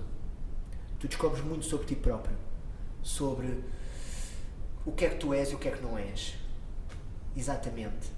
Porque se tens maldade, se não tens, se quando tu estás a fazer isso a alguém, se tu tens aquilo com um aspecto maldoso, ou se aquilo é um processo, é apenas um processo do treino, da evolução, ou se quando te fazem isso a ti, tu levas a mal porque não estavas à espera que aquilo fosse assim, ou não gostas de... É bom fazer aos outros, mas não é bom que te façam a ti. Isto já estamos a falar aqui numa transição também para alguns aspectos de algumas religiões, não é? Tu descobres muito, e depois descobres muito ali em termos de comunidade, que a comunidade ajuda-te, não é? O grupo é mais importante do que a soma das suas partes. E independentemente de como te corre o treino, se corre bem ou corre mal, há ali uma troca de energias entre pessoas, há um grupo inteiro com o mesmo objetivo, há uma energia que muitas vezes não se encontra, apesar de nós sermos uns trogloditas, uns bárbaros, que andamos à porrada, agarrados uns aos outros, mas que não se encontra às vezes em algumas artes marciais, daquelas que apregam esses princípios filosóficos todos e engolem ar, ali a respirar, e que fazem vénias para os quadros, e que rezam em línguas estrangeiras, etc. E eu acho que é sempre um fator de crescimento. Eu costumo dizer que a maioria de nós vai ali para lavar a alma e saímos todos de lá muito mais humanos. É o que eu digo. Pronto, agora já vamos para casa mais humanos. Ganhamos uma percepção diferente do mundo. Também. E foi uma das coisas que eu falei com o Macau, e que ainda hoje me vem falar sobre isso, sobre a entrevista que nós os dois tivemos, a conversa, era exatamente a percepção que nós ganhamos do mundo. Torna-se completamente diferente. Porque quando nós nos sentimos preparados, eu já tinha sentido isto em relação ao escotismo, porque a capacidade do improviso, a capacidade de saber socorrer alguém, no caso de alguém parte uma perna, ou alguém parte a cabeça, alguém abre o sobrolho, saber fazer isso, saber fazer pontos, saber fazer estabilizações, todas essas questões de socorrismo e de estar preparado e de saber improvisar, é uma coisa que depois também nós aprendemos nas artes marciais, no jiu-jitsu, e a percepção que nós ganhamos sobre as outras pessoas, então é talvez a mais importante. Perceber que a maior parte daqueles adultos que andam de peito cheio não são nada menos do que bebés com uma máscara. São um cinto branco. São, e não só são cinto branco, como não são se calhar nenhum cinto, e ainda não sentiram foi nada. E são um cinto branco iludido. Muitas das vezes. E é muito importante nós percebermos que toda a gente começa do mesmo ponto e toda a gente é igual. E foi uma das coisas que a mim me chocou. Eu tinha 18 anos quando entrei no jiu-jitsu, foi mesmo, mal fiz a idade, passado 2 ou 3 meses estava a entrar. E estar a treinar com um pessoal como o Vasco, como o Carlos tem 27 ou 28 anos, o Macau já tem 30 e tal, e estar a treinar com esse pessoal, que é muito mais velho do que eu, não é? Que sou um puto autêntico. E perceber que o objetivo deles é igual ao meu. Exatamente. Ganhamos uma capacidade completamente diferente, uma percepção diferente no mundo. Ganhas uma percepção diferente do mundo e da vida. Tu vais a um treino nosso, e agora falando ali do microcosmos da academia, isto quando se vai lá para fora ainda é mais diferente. Já contou a tua história. Tu vais a um treino nosso e tens um empresário com uma empresa que vale milhões a treinar com o segurança que está na porta da entrada da empresa dele, e o segurança é melhor do que ele. É um equalizador, todos são iguais ali, tá? O dinheiro que tu tens, A ideia que tu tens sobre ti próprio não interessa, ali é a realidade, tu não podes esconder, não há máscaras. Tu vais a um treino nosso, e isto, voltando um bocado à história das religiões, tu tens um judeu, tens um pastor evangélico, tens um padre franciscano, não, jesuíta, já não lembro, jesuíta, tens muçulmanos, todos a treinar em conjunto, todos. Portanto, é um equalizador. Tens a oportunidade de treinar com pessoas que têm experiências de vida diferentes, tens, como tu disseste, está lá o Vasco, tem mais idade, vai com a filha, é nutricionista, tá? Estás a treinar com o campeão nacional de rallies de repente, campeão europeu de jiu-jitsu 2 vezes também, vais e estás a treinar com, sei lá, com um advogado, vais e estás a treinar com, sei lá, com toda a gente diferente, e tens a oportunidade de aprender com essas pessoas e de partilhar experiências com eles, e depois mais tarde rapidamente tu começas a saber a vida das pessoas, a falar com elas, as pessoas aparecem lá com as famílias, começamos a conhecer todos uns aos outros. Quando tu vais ao estrangeiro, isso é mais ainda, e isto foi uma das grandes mais-valias que eu tive, a minha carreira toda foi feita no estrangeiro. Portanto, competitiva foi quase toda, e de treino foi praticamente toda, foi toda feita no estrangeiro. Que é, de repente eu chego à Gracie Barcelona, está o Robin Gracie a dar a aula, e metade da turma são estrangeiros que queriam aprender jiu-jitsu, e inicialmente na Europa não havia jiu-jitsu e estavam ali. Então eu estava a treinar com gente de toda a Europa, e às vezes de outros sítios do mundo, e tu podes conhecer a cultura deles, falar com eles, e tens aquela ideia que estas pessoas deste país são assim, mas se calhar não são pessoas iguais a nós, têm alguns aspectos culturais que são diferentes dos nossos, sei lá, se calhar influenciados também pela religião que existe nesse país, ou seja, maioritária nesse país, mas são pessoas iguais a nós. No fim do dia eles querem a mesma coisa que nós, querem aprender bom jiu-jitsu e depois querem ir para casa ter com as famílias. Sim. E com os amigos. A ideia do kimono é muito parecida ao uniforme militar ou dos escoteiros, na ideia de que somos todos iguais. Aqui ninguém vem com claro que há kimonos mais caros e kimonos mais baratos, mas não é por aí a diferença. Há os brancos que vêm de kimono preto, que é uma coisa horrível, parecem uns orelhos, pá. Isso é o meu caso. Mas há muita ideia de sermos todos iguais, de estarmos todos ao mesmo nível. E principalmente não há grandes vantagens. Não há ali um com um pau na mão e outro sem. Não é? Nós os dois temos as mesmas mãos, os mesmos pés, temos as mesmas, mais ou menos, capacidades motoras, e estamos ali um contra o outro a testar aquilo que é a nossa técnica. A única diferença que existe é o conhecimento que cada um tem.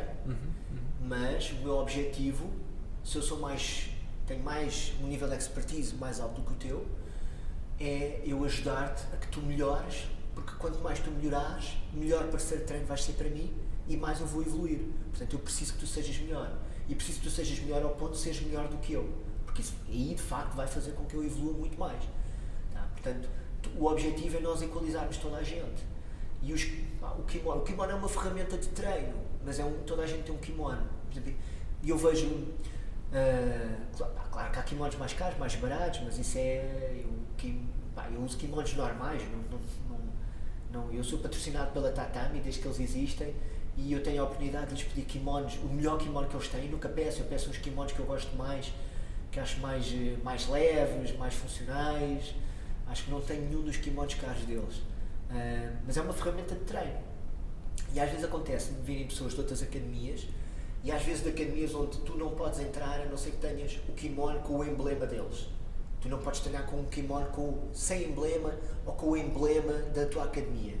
E essas pessoas vêm treinar comigo e dizem, mas eu depois tenho que comprar um kimono porque todos os meus kimonos têm o emblema da outra academia. Então, isso não me interessa. Tenho um kimono para treinar, é o importante para mim. É que você tem uma ferramenta de treino.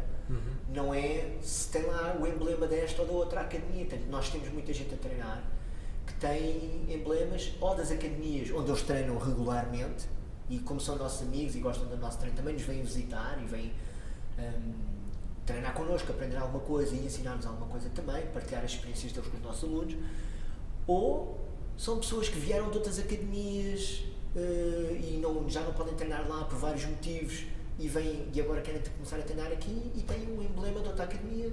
Eu não vejo problema nenhum nisso, tem uma ferramenta de treino. Sim. O que interessa é que estão ali a treinar e gostam do treino e têm um contributo positivo. O treino tem um contributo positivo para eles e eles têm um contributo positivo para o resto das pessoas.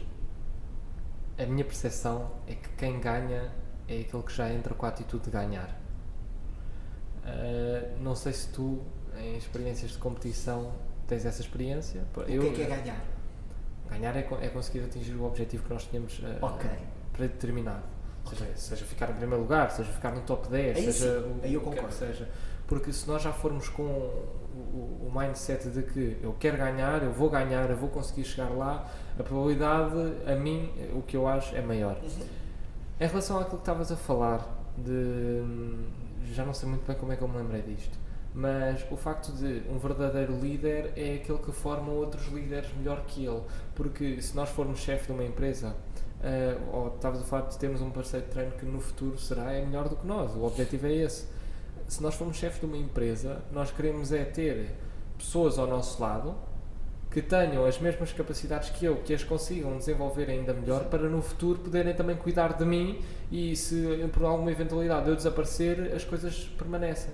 É muito à base da formação de líderes, e no jiu-jitsu isso desmascara-se muito rápido as pessoas que vão para lá para formar líderes, ou aquelas pessoas que vão para lá para ser chefes, para serem melhores, para coisa. São aquelas pessoas que no treino, no rola, não te ensinam nada, não param para te ensinar. São aquelas pessoas que estão só constantemente a massacrar-te Sim, e nunca te explicam nada. Sim, porque nem ele está a desenvolver nada, porque o verdadeiro saber, e agora sim já consegui confirmar, porque aqui há 2 ou 3 episódios eu disse que o Einstein tinha dito, e foi mesmo o Einstein que tinha dito, não estava enganado, o facto de nós só sabemos uma coisa quando a ensinamos.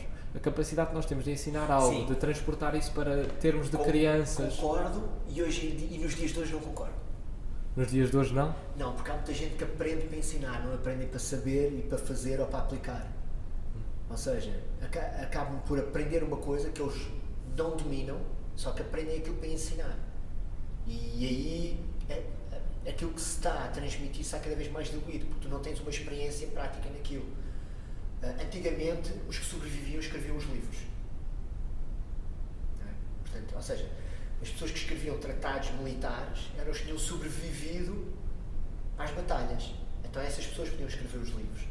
Hoje em dia, escrevem os manuais e os livros e etc. pessoas que não têm experiência prática, que leram, que estudaram ou que treinaram estas técnicas, e a gente vê isso às vezes, cursos de formação de treinadores nas artes marciais ou em alguns sistemas de defesa pessoal, em que fazem um curso de 2 fins de semana para ensinar. Mas estas pessoas não sabem sequer para elas, mas já estão a querer ser chefes de outros, não são líderes. Mas isso é muito... Mas por isso é que eu acho... Mas isto é a perspectiva moderna, e eu concordo com Einstein, que é só quando tu tens a capacidade de ensinar, mas ensinar bem e corretamente e com compreensão sobre o que tu estás a ensinar, é que tu verdadeiramente tens conhecimento e sabes usá-lo. Sim. E esse conhecimento vem muito rapidamente quando nós pedimos, então mas explica-me como se eu tivesse 5 anos. E a pessoa não te sabe explicar. A pessoa não sabe explicar o que é um teorema matemático como se eu tivesse 5 anos. Como é que se explica a uma criança? E daí é que vem a base da compreensão, daí é que vem o real conhecimento da coisa. E é principalmente a noção de inteligência, é aquilo que se consegue adaptar a mais situações. E nas artes marciais é muito parecido à noção sobrevivencialista ou militar, ou quer que seja, da questão da adaptação. Nós já falámos várias vezes, isto é quase uma linha condutora, tal e qual como a disciplina. A questão de nós nos conseguirmos adaptar às várias situações, conseguirmos explicar a um cinto branco como conseguimos explicar a um cinto preto, a nossa dúvida é muito importante, é a real inteligência. Sim. E tu tens que compreender bem as mecânicas todas e toda a ação que está envolvida e o contexto para poder explicar isso a alguém. Sim. Não é? Ou melhor, para fazeres um bom trabalho é explicar isso a alguém, para a pessoa aprender. Porque aprender uma técnica é fácil, tu copias a técnica, tu fazes um mimic, imitas, não é? Mas isso não quer dizer que tu saibas fazer, não quer dizer que isso depois consigas fazer. Tu tens que compreender os contextos, tens que perceber os porquês, não é? Porque aí é que tu tens um real conhecimento e aí é que as coisas começam a ser postas em prática. Isso, o liderar não é fácil. Ser chefe é muito fácil ser chefe, mas liderar não é. E a liderança é feita da parte, é sempre pela frente. Tá? Eu nunca pus nenhum aluno meu a fazer uma coisa que eu próprio não tivesse a fazer ou que eu já não tivesse feito antes. E se calhar por isso é que as pessoas gostam de estar a treinar com alguém que não é assim tão conhecido no mundo do jiu-jitsu e que não dá nas vistas e que não tem um profile muito vistoso, mas e também me dá um conhecimento sobre aquilo que estou a fazer. Eu sei quais é que são os limites, quais é que não são, e que tenho uma compreensão sobre as situações. É óbvio que nós queremos que a próxima geração seja sempre melhor do que a nossa. É óbvio, porque senão nós falhamos como líderes, ou como professores, ou como, seja lá, como empresários, nós falhamos. Que também se não fosse assim, nós ainda estávamos em cavernas a cozinhar no fogo, não é? Então nós queremos que a próxima geração tenha mais skills, mais competência, mais capacidade do que a nossa. E no jiu-jitsu nós vemos isso. Nós não conseguimos comparar no tempo o jiu-jitsu de há 20 anos atrás com o jiu-jitsu de hoje.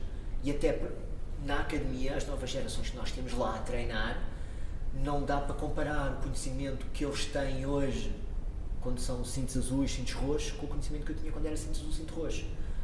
Não dá, é diferente. E o nosso objetivo é que, de facto, haja uma evolução da ciência de combate, uma evolução da modalidade, em vários aspectos, não é só no aspecto técnico, no aspecto da organização, em tudo, e também na própria evolução das pessoas. E o que é que tu achas dos seminários online? Achas que vão ser uma ferramenta para continuar a evoluir o jiu-jitsu ou poderá ser... Acho que é mais uma ferramenta. Eu acho que nada substitui. Muitas pessoas que têm, sei lá, programas de treino online, DVDs, essas coisas todas, eu conheço-os pessoalmente, alguns deles são meus amigos e alguns deles eu treinei bastante com eles. E eu, quando os vejo explicar qualquer coisa online, eu não tenho a mesma percepção quando os vejo fisicamente ao vivo e a cores, ou quando eles estão a fazer em mim, ou não há aquela parte de, ok, a pessoa que está a ensinar, ensina uma manobra, um gesto técnico, eu começo a executá-lo, eu até consigo executar aquilo corretamente, mas quando ela faz em mim eu tenho uma sensação diferente da pressão, do ângulo, do timing, do ajuste. Eu acho que isso é insubstituível. Eu acho que o online é válido para algumas coisas e é muito bom para sistemas de aprendizagem, sei lá, de línguas, de outras coisas. Estas coisas que nos obrigam a ter um contacto físico. Uma prática, porque é a diferença entre uma arte e uma ciência, era aquilo que estavas a falar no início. Eu no início da nossa conversa falei no Pietro Monte. O Pietro Monte, no seu tratado militar, ele escreve: não se pode aprender com palavras, aquilo tem que se fazer com as mãos. Tá? E eu concordo. Não é? Eu posso, por exemplo, ver qualquer coisa online e ver, este detalhe é interessante, ou esta técnica ele faz para ali em vez de fazer para aquele lado, ou este problema ele resolve desta maneira. Não é? Mas isso não é a mesma coisa de ter alguém a explicar-nos fisicamente, ou de nós estarmos a fazer ao mesmo tempo que está um instrutor a olhar para nós, ou de a pessoa explicar aquilo 3 vezes e cada vez que explica fala num detalhe diferente.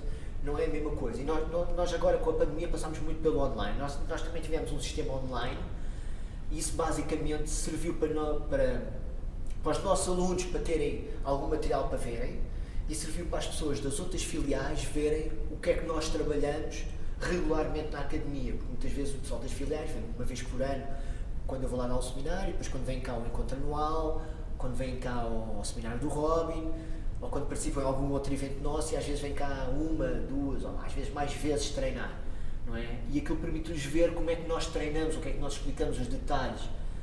Mas isso não substitui, eu aposto que todas as pessoas que viram aquilo que nós pusemos nesse sistema online, que é um sistema interno, era só para os nossos alunos da academia, eu aposto que ninguém consegue executar aquilo da maneira como eu executo. Porque a percepção é diferente, não é que as pessoas não tenham capacidade, elas têm.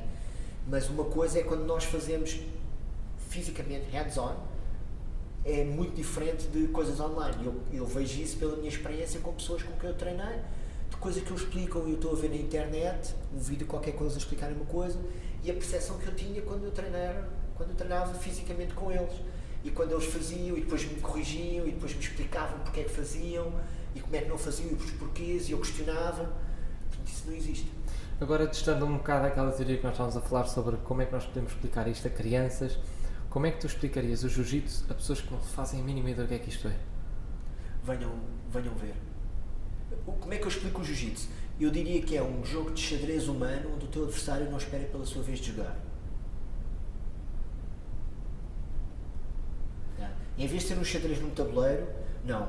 É um xadrez com muitas peças, só que as peças estão concentradas numa única unidade. Eu sou uma unidade, tu és outra unidade. Okay? Então, em vez de a gente ter aqui uma data de soldados de um lado e uma data de soldados do outro, não. É um único soldado e as ferramentas estão todas concentradas numa única unidade. Então, nós estamos a jogar xadrez, em que a gente tem as mesmas peças, um de nós pode ter uma vantagem ou de peso, ou de força, ou de tamanho, ou de agressividade, ou de alcance, de envergadura, tá? Ou de processos mentais, mas na realidade temos um pescoço, 2 braços, 2 pernas, um corpo, e é um xadrez físico, de contacto, em que o teu adversário não espera, não há uma vez de jogar, os dois adversários estão a jogar continuamente. Ou seja, a definição que eu dou quando dou os cursos de treinador é grappling de combate sem armas, com o objetivo de submissão do adversário. Ou seja, de pôr o adversário numa posição em que, se ele não desistir e não abandonar o combate, vai ter um dano grave. Ou um dano articular, ou muscular, ou vai ficar inconsciente a dormir. Tá? Isto é a definição. Grappling de combate sem armas, com o objetivo de submissão. Ou de incapacitação do adversário. Mas explicar a alguém que não conhece seria: é um xadrez humano onde o teu adversário não espera pela sua vez de jogar. Sem dúvida, sem dúvida. E nós tendemos, como humanos, a complicar muitas coisas quando vemos.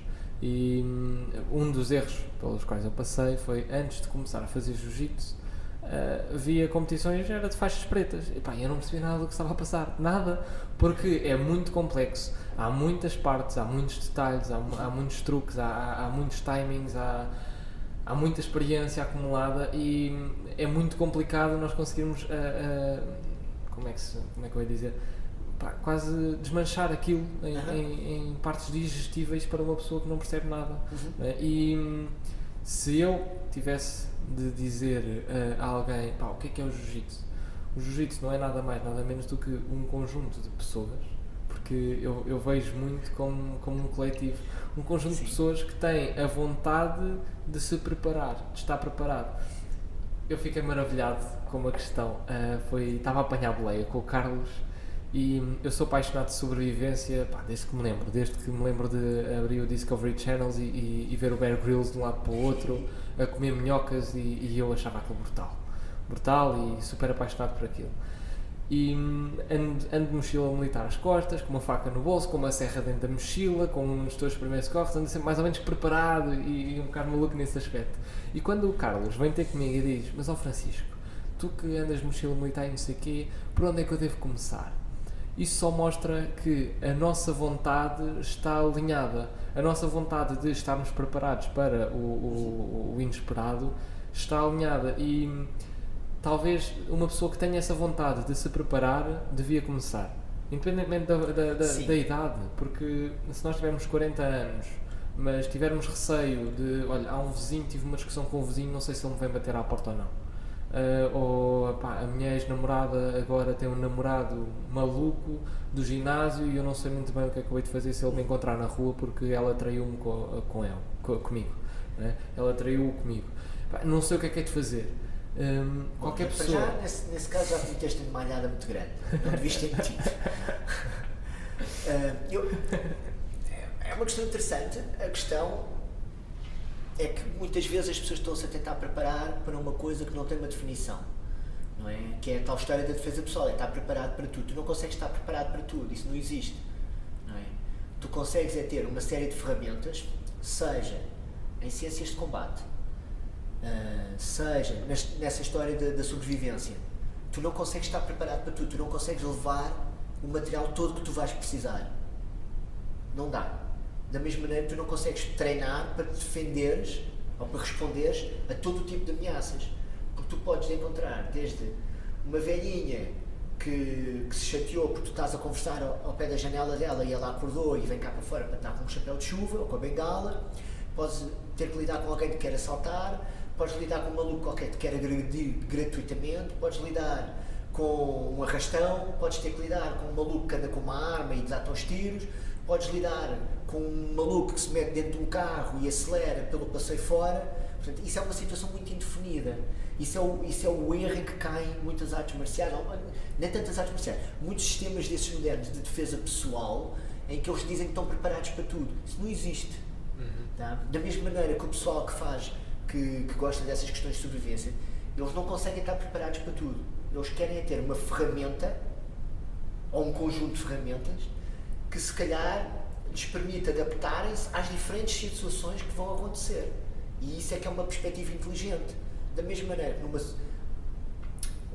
hoje em dia as pessoas que na realidade precisam destes sistemas de combate, efetivamente são pessoas que trabalham na área da proteção, da segurança, polícias, militares, por aí fora. Porque são as pessoas que de facto vão ter que aplicar isto de forma legal diariamente, ou quase diariamente.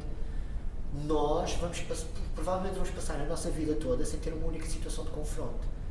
Mas o facto de nós nos termos preparado para isso, se calhar permite-nos evitar situações que potencialmente poderiam levar ao confronto, mas a nossa tranquilidade, o nosso conhecimento não nos leva a ter reações abruptas, intempestivas e descontroladas que iriam disputar o confronto.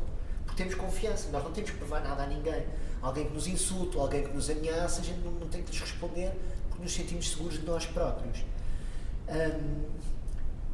Uma pessoa que treine algum sistema de combate tem uma ferramenta para lidar com algum tipo de agressão. Se calhar há ferramentas que têm mais versatilidade, outras menos, outras são mais adaptáveis a um tipo de situações. E quando falas de qualquer tipo de agressão, também há agressões emocionais, há agressões psicológicas. Sim. E as pessoas perceberem que quando nós nos pomos numa situação de extremo risco físico, sim, também há o transporte para as outras áreas da nossa vida. Claro. Que quando o nosso namoro está a descambar, é o mesmo que quando temos um gajo de 90 kg em cima de nós a tentar nos estrangular. Sim, tens que perceber quando é que deves sair dali. E como é que sais. Como é que saímos. E como é que resolvemos. Como é que controlamos de volta, sim, a situação. Como é que, sim, ganhamos espaço outra vez.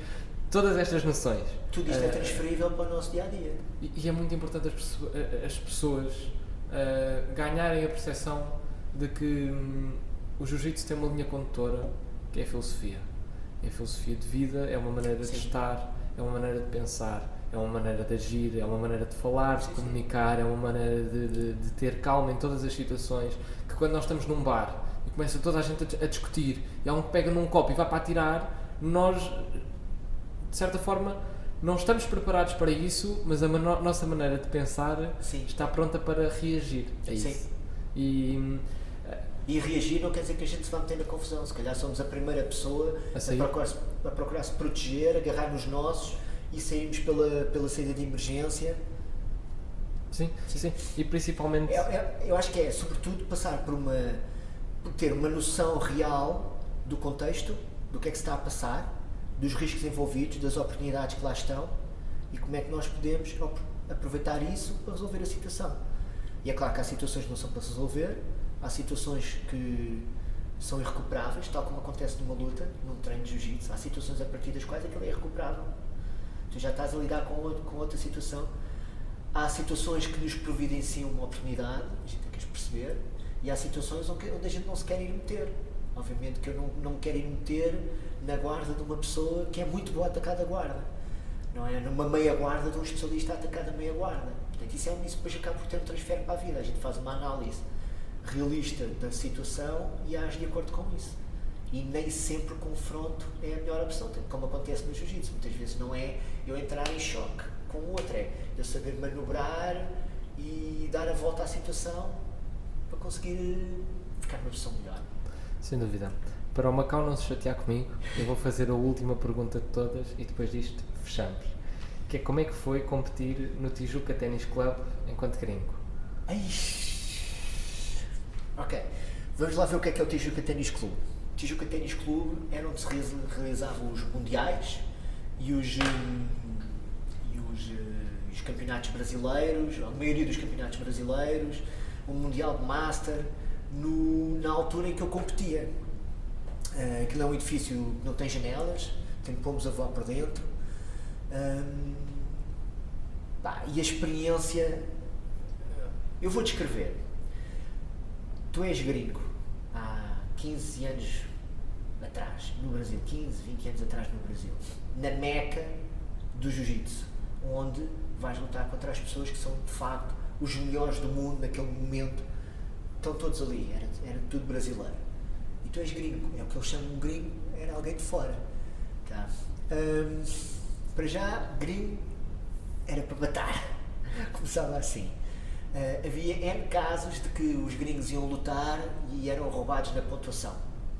Havia N casos desses, eram outros tempos, era outro contexto. Quando sabia que era gringo, a pontuação era ali adulterada, acontecia várias vezes. Tu estás a chegar ao Tijuca Ténis Clube e começas assim ao longe a ver uns gajos a andar com calças de kimono e às vezes sem nada em cima, porque está calor. Começas a ver umas bancas cá fora, tipo feira, com kimonos. Vais-te aproximando e começas a ouvir assim um ruído. Vais-te aproximando e cada vez vês mais gente com calças de kimono e a transpirar. Vais-te aproximando, o ruído vai aumentando. E chegas e entras por uma porta pequenina com dois seguranças enormes vestidos com um fato, com calor, mas estão com um fato, dois seguranças enormes. E tu olhas assim, mostras o cartão, eu sou competidor, eu vou lutar hoje. Passas e quando entras levas com um bafo de ar quente, com um cheiro que não consegues descrever, assim, tá? E é um barulho, aos gritos, o pessoal que está cá fora nas bancadas está com mais vontade de andar à porrada do que os gajos que estão a competir, todos a apoiar a equipa, aquele cheiro de muita gente a lutar, muito transpirado, os sons, os gritos, vai, faz, aperta, vai, dá, não deixa, vai na sua, pá. As diferentes equipas espalhadas pelo recinto, e é uma coisa avassaladora. Para mais ainda para alguém que vem da Europa, e chegas ali e aquilo é assim. Yeah. E é chegar, fazer a medição do kimono, o peso, o cartão, e agora a luta. E tu estás a lutar na arena de referência do jiu-jitsu na época, com aquele barulho todo à volta, tu não consegues ouvir nada, porque há várias lutas a decorrer ao mesmo tempo, com aquele calor. Começa a luta, tu ficas com visão em túnel, tu estás focado só naquela tarefa, estás com o olho na missão, estás concentrado só na missão e estás a tentar dar o teu melhor e a maior parte das vezes tens do outro lado alguém que é do país que domina o jiu-jitsu. E é uma grande experiência. Foi uma grande experiência. Eu lutei, já nem me lembro, lutei o Mundial de Adulto, Mundial de Master. Lutei lá várias vezes, já nem me lembro. E era, estás a lutar na Meca, é como alguém do judo ir lutar e estar a lutar no Kodokan, com aquele cheio. Não estás a lutar no pavilhão, não estás a lutar no Kodokan. Aquilo era a Meca. E era tudo o que estava à volta. Depois vou ter com os meus colegas de equipa, português, como está, sua chave, não sei o quê, vem, sim, os caras dessa equipa fazem isto, fazem aquilo, e eu não sei lá o que é que o gajo vai fazer. Não é? Cara, você vai fazer assim, você vai fazer isto, vai fazer aquilo e não sei o quê, cara, você é muito bom e não sei o quê. E toda aquela energia que está ali por trás, as pessoas que estão a apoiar, as equipas todas, depois estás ali e vês aquelas pessoas que tu vias nas revistas, que na altura não havia cá a internet, vias nas revistas este lutador, outro, o Sal Ribeiro, vias todos os lutadores de nome, de repente estavam todos ali. Estão todos ali a andar de um lado para o outro, uns vão competir, outros estão só a fazer treinadores para os alunos. Está tudo ali. Tudo ali. E vens tu do fim da Europa, cinta azul, para ali e estás ali no meio daquilo. É impressionante. Foram experiências muito boas. É daquelas coisas que só tu, João, das pessoas todas que eu conheço, teve essa experiência. E é daquelas experiências que qualquer pessoa adoraria ter. Sem dúvida. Sim, hoje são outros tempos, hoje tens experiências diferentes, não tens aquela experiência. Há que compreender que aquilo era o contexto todo. Era o contexto histórico do momento que era no jiu-jitsu, não é? Em que estavam os estrangeiros a começar a competir mais e começámos por ganhar algumas coisas no Master, depois no adulto, mas ainda estávamos a uma distância muito grande do Brasil. Era o contexto cultural, particularmente do Rio de Janeiro, tá? Todo aquele contexto social e cultural. É o contexto cultural do jiu-jitsu e do jiu-jitsu naquela época, que era o UFC. O primeiro UFC tinha sido 10 anos antes, não é? O jiu-jitsu estava na Europa há pouquíssimo tempo. A minha primeira aula com o Robin Gracie foi em 1999, em 2003 e 2004 eu estava a lutar no Brasil, sozinho, não é? Porque não fui com ninguém, fui sozinho. É uma experiência única. Vai na volta, eu vou contando estas histórias porque acho que isto já não volta a acontecer, neste momento não volta a acontecer. E há muita coisa, hoje as coisas são diferentes, em muitos casos para melhor, na maioria das situações para melhor, mas eu acho que não trocaria o ter passado por estas experiências todas na época, ter feito o que fiz na altura em que fiz e nas condições em que fiz, não o trocaria. E nesse seguimento, o que é que tu dirias ao João com 10 anos de idade? Ao João com 10 anos de idade, olha, começar a fazer jiu-jitsu mais cedo, ganhar autoconsciência mais cedo, provavelmente o jiu-jitsu iria ajudar nisso, a seres uma pessoa mais consciente de ti, do mundo e da realidade mais cedo, e não andar a navegar mentalmente por ilusões ou não teres consciência de ti próprio tão cedo como se calhar teria sido útil. Aproveitar bem o tempo e aproveitar bem a vida, porque isto é muito curto. É muito rápido, passa muito rápido. Onde é que as pessoas te podem encontrar? Na academia, gracielisboa.com, tá? Temos uma página de Facebook também, temos uma página de Instagram. Basicamente é isso. E é fácil contactar-me. Vão lá, nem que seja ver um treino, assistir, vejam como é que é um treino, qual é que é o ritmo do treino, o que é que se faz, experimentem, porque não se compreende até experimentar.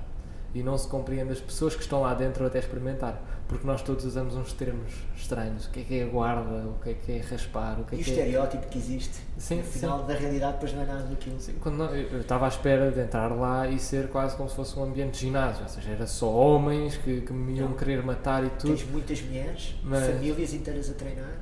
Sim, é muito à base de um contexto familiar, é uma família gigante. E portanto experimentem, nem que seja uma aula, vão ver, vão experimentar, peçam um kimono, metam-se no tapete. É isso, João, já passou 1h30. Que fixe. Passa muito rápido. O tempo passa muito rápido. É mesmo. Toda a gente nos está a ouvir, olha, uma boa semana, espero que estejam a gostar do vosso fim de semana, isto vai ser domingo. Boa. Portanto, é isso, uma boa semana, aproveitem e agora a partir de setembro começa o ano. Agora em setembro é que nós nos lançamos à vida, e por que não fazer com que este ano tenha um bocado mais de treino físico, por que não ir para o jiu-jitsu neste ano, seria bom. Tá bom. Obrigado, Francisco. Obrigado, João. Está feito.